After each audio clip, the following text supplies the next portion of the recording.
What's going on, YouTube? It's been a while since I updated this channel or shared any content on it, but I like to apologize for being absent. Being a family man, takes a lot of my time, and as well as me prepping up to, start school. I'm going for mechanical engineering, so I gotta be ready and prepare for that. I'm here to share some content. I ended up getting my block back about 3 months ago. Since then, I just been, hoarding all these parts for it.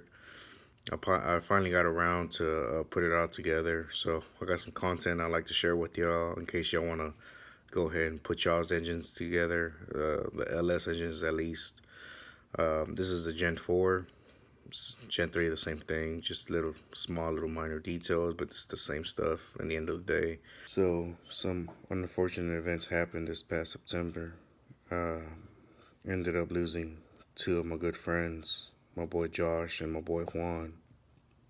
My boy Josh was an Impala rider, and my boy Juan was my childhood friend, who I grew up with.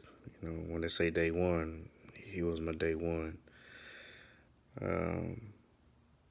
It's a bitter, sentimental moment for me at the moment. As I tell y'all this,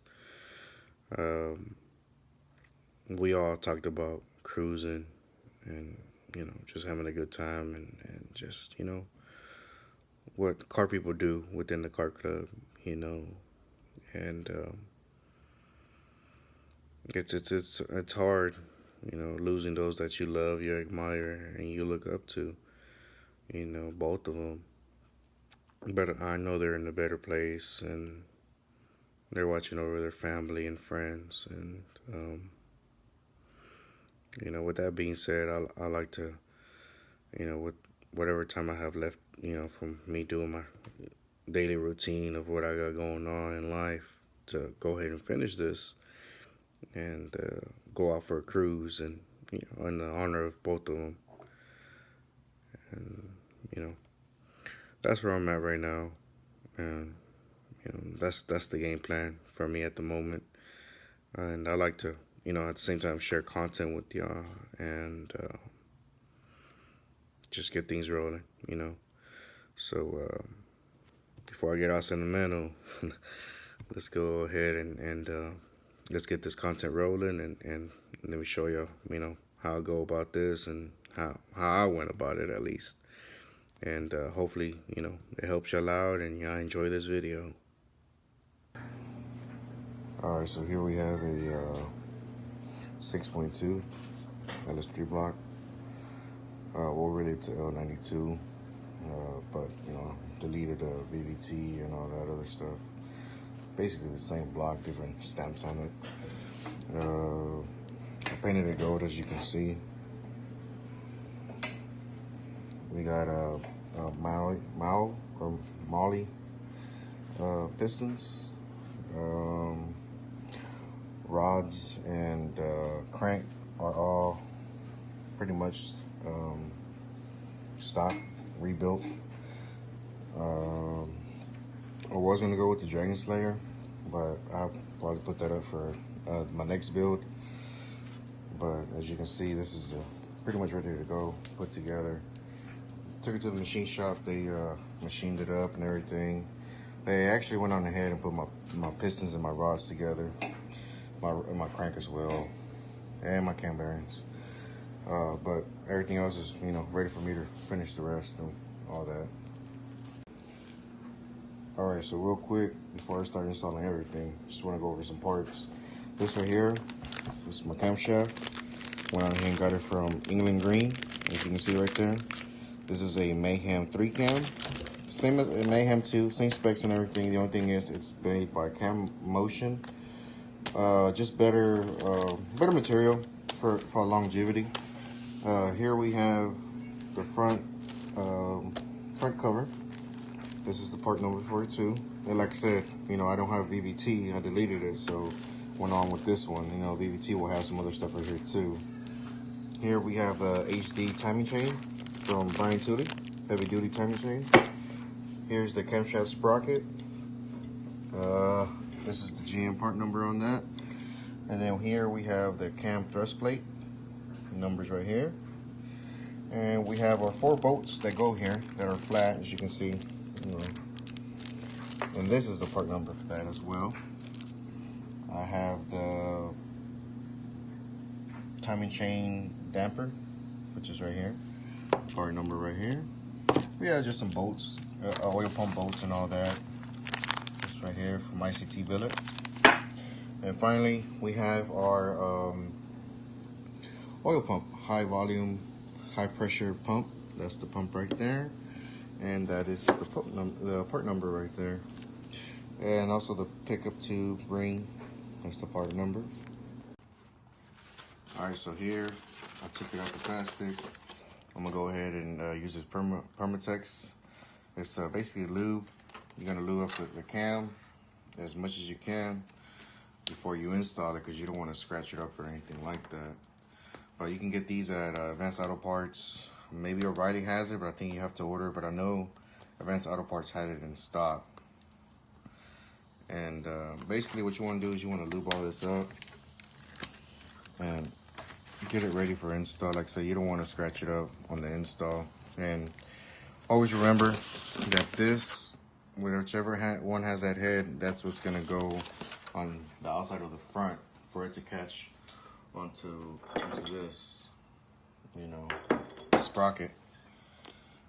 So you can just lube it all up real quick. It doesn't matter how much you use, you know, the more the better, you know. Like I said, you don't want to scratch it up, so you just put a line in there or whatever.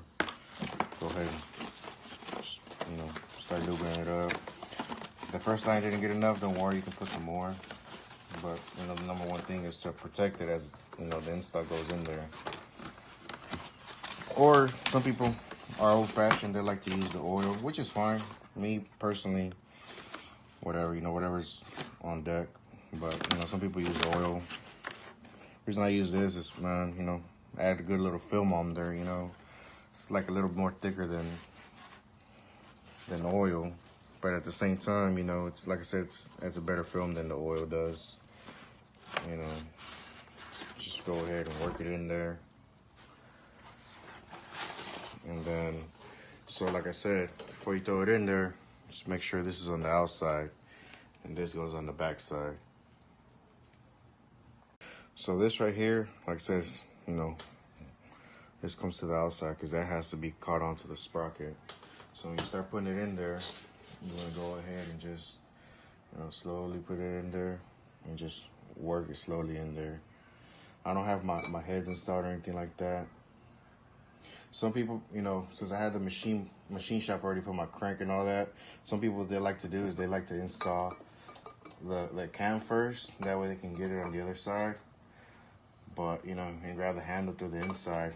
But, I mean, in this case scenario, you know, you just want to be gentle with it. You don't want to hit too much on the edge. You know, like I say, just be gentle with it. The film, that's what the film does. You know, helps to get it in there. Just lift up there. And there you go. She's in there somewhat. But you get the idea. Also, you can use your water pump bolts and put them on here. And you can just, you know, for better leverage or whatever. But, you know, whatever works best. Some people have their own techniques and ways. Me, personally, I'll just stick it in there, man. It's ready to go. Right now, let me go ahead and put this in there. It should look something like this. So what I went on ahead and did was I got the sprocket bolts. That's the sprocket right there. And like I said, you want to have that nipple pointing in the front of the engine, because that's how that's going to get connected to, and that's what will get bolted on there. So the reason I put these on here on the cam is to go on ahead and give it that spin. You want your cam to spin freely with no bind, no nothing, no, you know, you want it freely spin, I'm sorry. And once that happens, it lets you know that you have the correct, you know, cam bearings and everything's good to go on there. As well as the back side should look something like this. So for whatever reason you have a bind, more than likely you're gonna have to go back and get your measurements correct on your bearings. But when that's done, what you like to do is go ahead and get the press plate. And as you can see, you have the gasket in there and everything. So the way this goes in here, it goes in like this. The gasket face will have to face in there, and it'll go exactly like this. And then with these bolts right here, with this part number, which are these counter sink bolts, is you like to go ahead and put all 4 of them in here. You're gonna have to get your torque wrench, and you're gonna have to go ahead and set it at 18 foot-pounds and put them on there. All right, so there you have it. That's already in there. But before I move on, I wanted to go on ahead and explain some things to y'all, because you are gonna put it together or whatever. Now, I'm not gonna be going over how to put the bearings and all that, because like I said, the machine shop did it for me. But what I will go over is the torque specs through all these. So first things first, if you go ARP, just keep in mind, that's fine, but you will have to get your engine block honed. By hone means they're gonna have to go in right here where the crank goes, and they're gonna have to go ahead and widen it up a bit, because ARP, when you go with their main studs, it clamps it down tighter than the regular bolts. So, you know, the machine shop will be able to assist you on that. But right here, I'm gonna let you know what the torque specs are when putting the main stuff on. So first things first, these are your inners and these are your outers. For your inners, those are 60 pounds. And for your outers, they're 50. And for your sides, which are the M8s, those are 20 pounds if I'm not mistaken. I'm gonna have to double check. But ARP as well has a sheet that tells you how to go. And this is the front of the engine. So the way you torque them will be, so let me give you a better look like this, okay? This is the front, this is the back. It'll be 1, 2, 3, 4, 5, 6, 7, 8, 9, 10. But again, these are just for the inners, okay? Now the next one that you're gonna bolt up, which are these, are gonna be 50 pounds, is 11, 12, 13, 14, 15, 16, 17, 18, 19, 20. Okay, so that completes that. But here's another thing. So just because this is 60 pounds and this is 50 pounds doesn't mean you're right at that. So what you want to do is you're going to try to do like in a 4-step. So what you want to do is you want to do this at half of the 60, which would be 30. So hit these at 30 in the beginning. Because if you hit this at 60, this is going to be all the way tightened down, and you got to come back over here, and then you still got to hit these. It's not going to make sense. So it's better for you to half it, you know, on the foot-pounds. So this could be your first set will be your inners, which can be at 30. Your outers could be at 25, and then come back again to your inners to hit the 60, and then come back to your outers to hit the 50. That's just, you know, just putting some knowledge out there, you know. And then when it comes down to these little ones right here, see these, the side main caps, those right there will be same route, which will be 21, 22, 23, 24, 25, 26, 27, 28, 29, 30, and bam, that'll be complete right there.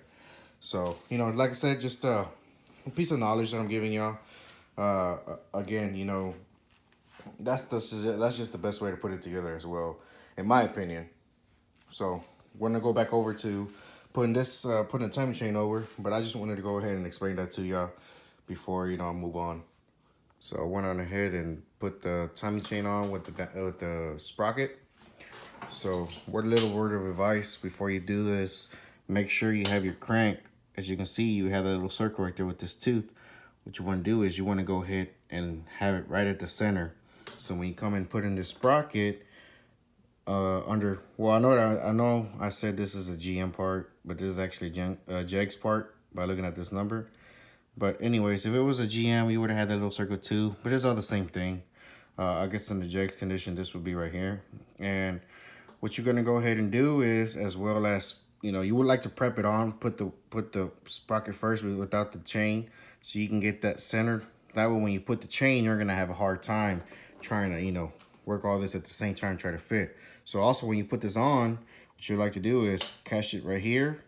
And once you catch it from right there, with the chains onto the teeth, you go ahead and put it on like this. So that's what I'm saying, a word of advice, you know, have it prep up, ready to go.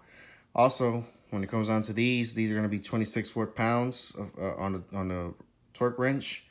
And Also, you're gonna hand tie these first, and you're gonna pull one out, clean the thread real good, and you're gonna use some thread locker.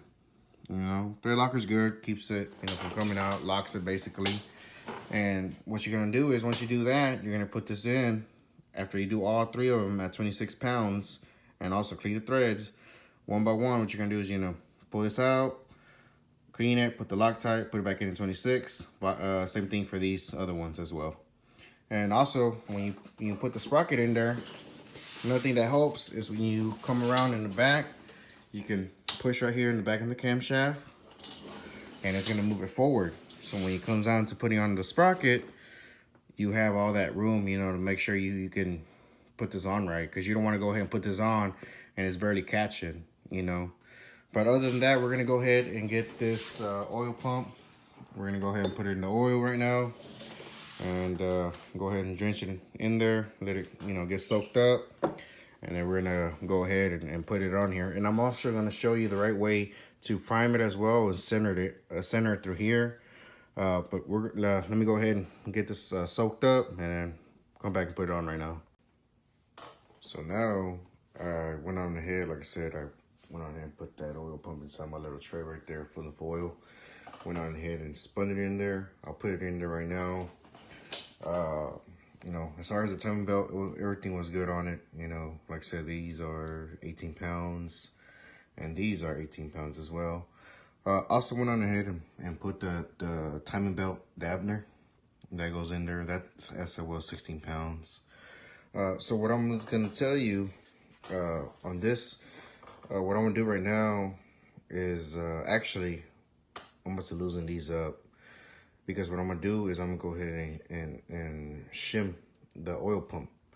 So basically, I'm gonna take this off right now, and I'm gonna show you how to go about it. How to go about shimming the oil pump. By shimming, I mean, so this wheel spins right here, as you can see, and this makes it spin as well. So you see this little gap right here where my fingernail's going? You're gonna have to go ahead and put a gauge filler right there, and one at the bottom. And these right here are not even tight. As you can see, I just have them on there. As well as what I used for the bolts on the oil pumps, I went with ARP. It comes with 5 of them. That's the part number right there. That's the extra one right there. It's about to come out right there. And basically, what you do is you want to put them finger tight. And then once you have a finger tight, you don't want to tighten it up just yet, because you want to go ahead and have this real centered as you can. And you're gonna put your filler gauge in between here and at the bottom.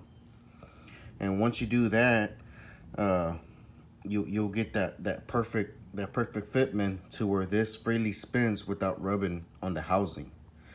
And basically what that does, it you know, it avoids the wear and tear as if you didn't do this as well. You know, like it'll be leaning into this one side, so you get more of a wear and tear than you would if you didn't do this, you know.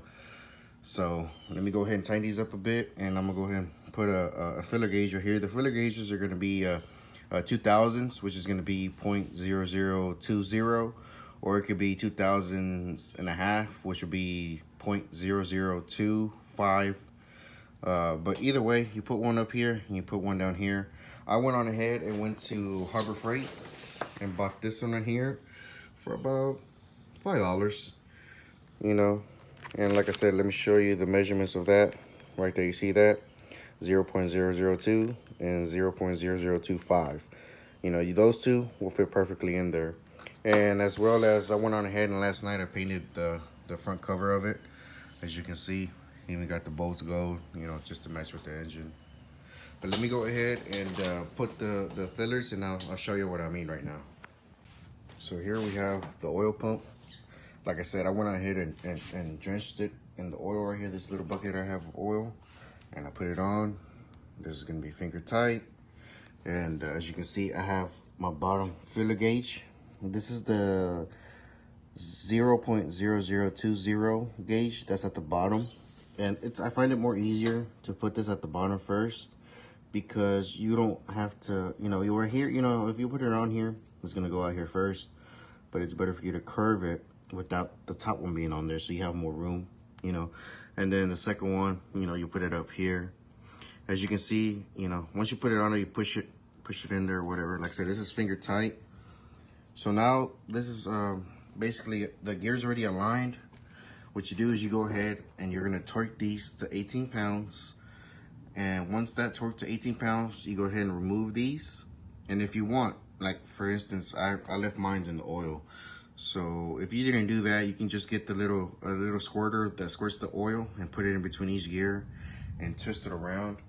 But other than that, once you do that, you go ahead and close it up.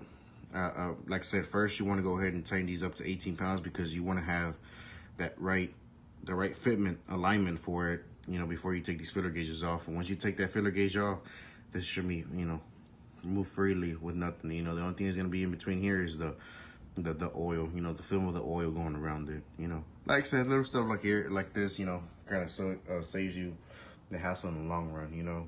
Main reason I built this engine is for longevity, so doing the best way I can for everything. So we got this, you know, already on. One thing is, if you did it right, you know, without the cover being on, of course, right now, the gear will be able to come in and out, you know, freely without hesitating going in and out. Also, don't forget to pull out your filler gauges. You don't want to leave those on, so make sure you pull those out. So whenever you go on ahead and put this cover back on, these bolts go in at 106 inch per pound. So don't do 106 foot-pounds, 106 inches per pound. Okay, say it with me, 106 inches per pound. This right here, of course, you know, when everything's lined up and everything, this when you torque these to 18 foot-pounds. These are inch pounds, okay? Foot, inch. So, you know, there's gonna be somebody that will probably go ahead and do 106 on this and they'll break it. You know, I'm telling you now, you know. So our reason I have this right here is to go ahead and spin it freely. It's a 24 inch socket measurement for that socket. That, you know, just to make sure everything's, you know, ready to go. It looks, you know, straight to me. It looks, you know, good to go. Another thing is make sure this is cleaned up real good. You know, like I said, my machine shop went on ahead and did that for me. Also, make sure you have this, you know, covered up as well with the correct fitment. And then after that, you go ahead and get your front cover. Get it ready as you want it. You know, like I said, I painted mine. It was a stock color.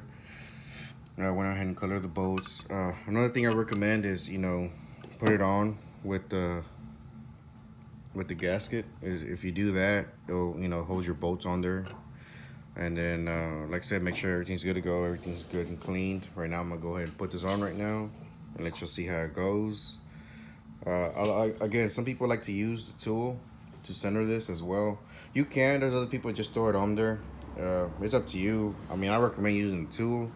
You know, when you put that cover on, use that tool.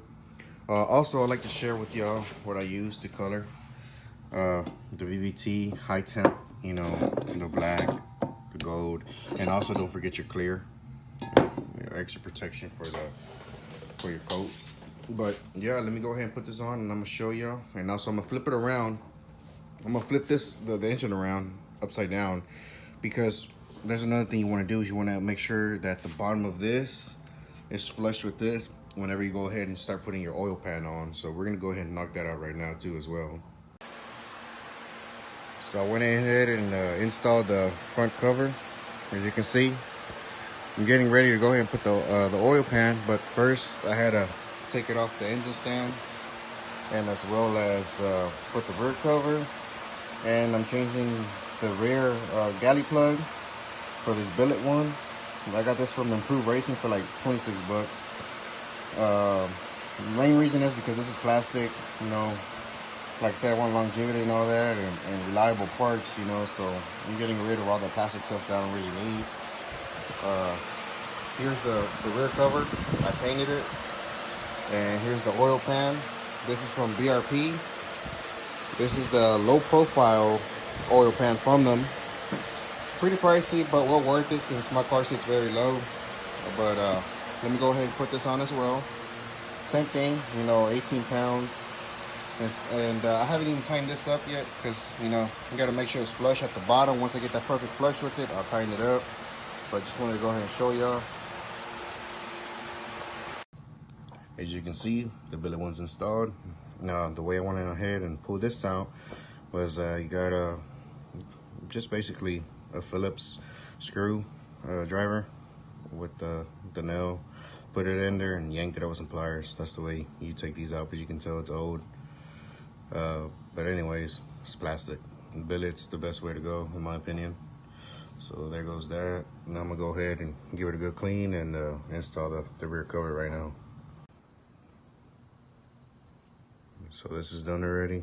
Went on ahead and put it, before you put it, make sure it's gonna be flat down here. Like say your oil pan is gonna go here, so this has to be evenly flat when you install it. Went ahead and put it on as well. It comes with that little white plastic cover, so when you put it on, just put it on there. The torque patterns for these are gonna be 18 foot-pounds, and you do the star, like this, and from the outers, and then do the inners, which would be from here to here, then that to that. And first you would like to do maybe, I like to say 9 pounds, and then move over to 18 pounds, just to get that perfect fitment on there if you like. But other than that, this is done already. We're gonna go ahead and put this on the engine stand and get this oil pan on there. So bear with me, let me go ahead and set this up right now. I added the studs for the oil pan, and I went ahead and put the vintage oil tray. I like to say, before you put this on, it doesn't hurt to look down in there, make sure you don't lose anything, any nuts or any sockets. It doesn't hurt to be cautious. As well as, this is why you want it to be flush, so whenever you go on ahead and you put your oil pan on here, it'll lined up. You won't have any leaks or anything like that.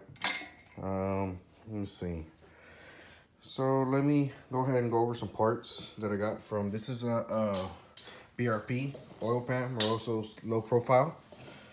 This right here is the nuts and studs that come with it. That's the part numbers. And this right here I bought extra.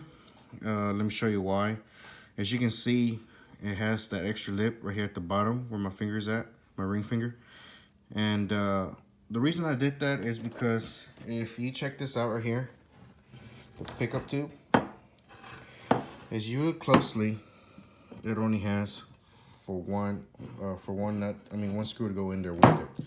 But this one, when you go on ahead and put this on, for instance, we're gonna go ahead and put it like this. Let me take that off. If you look closely, you can see that this side gets matched with this side, and this is the one with the lip that sticks out, as you can see right there.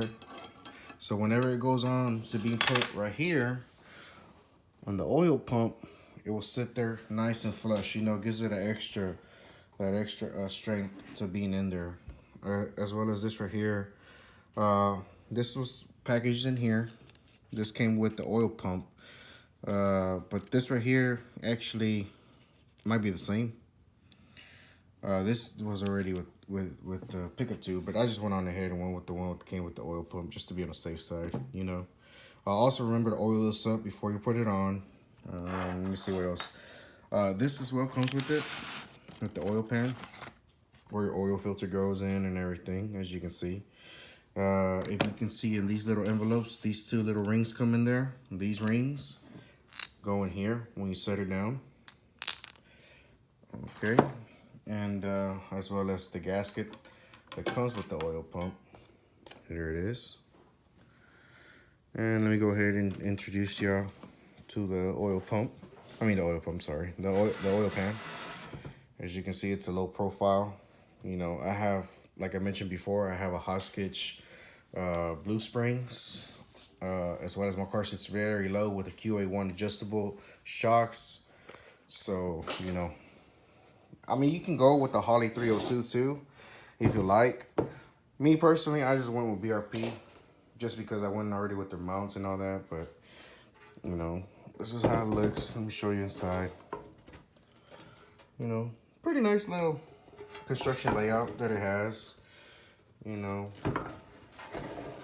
Let me go ahead and spin this around real quick for you. As you can see, the drainage plug. But overall, to me, I'm excited about this oil pan. It looks very nice. It has its own personality, if you ask me. And once we put on with this engine, I think it'll stand out a lot. But let me go ahead and put this on. Before I put this on, first thing we want to do, like I said, you want to tighten these up. The reason I left these out is because I don't know if you can see those bolts right there that are on that oil filter. Those will sit right here, and the little ones go in the back. In case you do get this pan, this is how it goes. Also, don't forget to get some gasket maker and just put it in between here for the front, and on the back, put it here and right here in between where they meet. And then you put your gasket on, and then you put your pan on. But before you do all that, make sure you put your pickup tube and your window tray. First things first, window tray, oil pickup tube, and then your RTV, gasket, and then your oil pump. But nonetheless, let me go ahead and get this started, and I'm gonna go ahead and show you right now how this looks once it's installed. Also, we're gonna keep it raw over here. So if you're gonna use the double side for the girdle, it's better for you to actually install this before you put the front cover on. But hey, like I said, we're gonna keep it raw. Just, you know, letting y'all know what's up. All I had to do was loosen it up. Not a problem. I'll go ahead and retighten it up. But you know, this is ready to go basically. And yeah, just like I said, just giving you a heads up. You know, and if you're gonna go ahead and go with that, install this first and then put the front cover. But not a problem. It's already done. Let me take this down, and I'm gonna go ahead and show you the process of me installing this oil pan.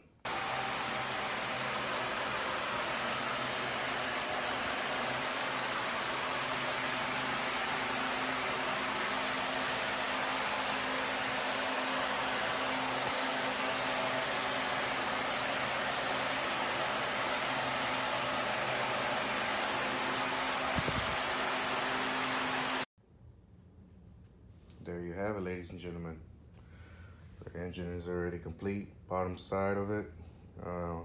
Just gonna let y'all know, when putting these studs in here, if you do go and get this pan, make sure you only do them wrist tight and then about half a turn after that, because you don't want them to break on you. Also, the nuts, those are gonna be 18 square foot-pounds on the torque wrench. And keep in mind to always do the star. Basically, it's like starting from this one, going to that one, 2, 3, 4, and then, you know, work yourself out. Also, be careful with these. These are very thin studs when going in there, so you don't want to put too much pressure on them to break them or snap them. You know, these are 106 inch-pounds, not foot-pounds, inch-pounds.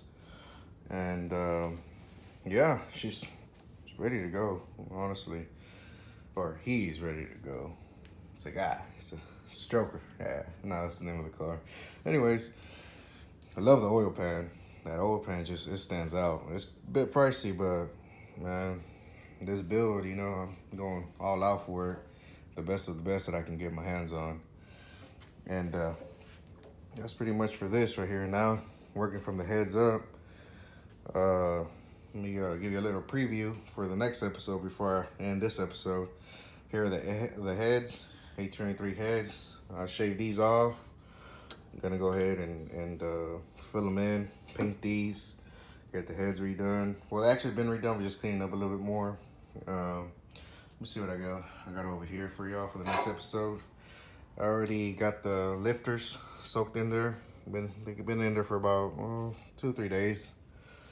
And before I close out on this episode, I wanted to show you the wood blocks that I have here. These right here, I made them for all sizes out of 2x4s at 15 inches each. If you get a 2x4, divide that by 6, you know, and work yourself up. You'll be able to make these wood blocks. The reason I did this is because whenever I go on ahead and merge my engine with my transmission, it's over here hiding. This is a 6080 transmission, So whenever I put that on there, I want to make sure I have, the engine transmission leveled off. Right now, about 3 months ago, I had my friend's wife. She came in here and painted the firewall. She did a very good job. Very impressed by that. Now I'm just gonna go ahead and get the firewall padding and get that put on there before I put the engine in there, as well as with the transmission. The insides are gutted out. Took out the carpet in case I have to cut the floor for the 680. Some people say that it'll fit in there, but reality, we already went on ahead and put a LS3 or LSX block with the 6080, 6090, my boy Caesar's, and it was kind of slanted, so we're gonna have to go ahead and do that. And oh man, just you wait on Caesar. Caesar got something that's gonna rock the B-body world, so that's something to look forward to as well. And yeah, like I said, everything's gutted out here. We're gonna go ahead and try to get things rolling. The engine's complete as far as the bottom to the top. And right now, also from time to time, I work on my my interior. As you can see, painted black. This is the stock door, stock color and everything. Painted it black and did the sand paint. As you can see right here, has that crack or whatever, but man, that ain't nothing. I have plastic weld so I can cover that up, and fiberglass the back for reinforcement. This is already painted too. So let me show you the difference between the paint. This is painted right here, my pinky's pointing at, and this is the stock color right here. Stock color, my bad, tongue twister. And as you can see the difference, this is to the left is a little, I don't know, faded compared to the right. It's very bright. But yeah, that's just wanted to show y'all some things, Also, the famous John Moss signature, the creator of the Impala that brought it back, the muscles. But yeah, man, this is it for this episode. Hope y'all enjoyed it. Hope y'all, got some knowledge out of it. Also, make sure every time you finish, you get done working a little project on your block, put the bag on it. You want to protect it. It's an investment, so just protect it. But yeah, that's about it for this episode. Hopefully y'all enjoyed it, and I got more content coming. So, we're gonna be working on these next, and I know y'all see that right there. That's coming next too. So stay tuned for the next episode, and man, let's get it rolling.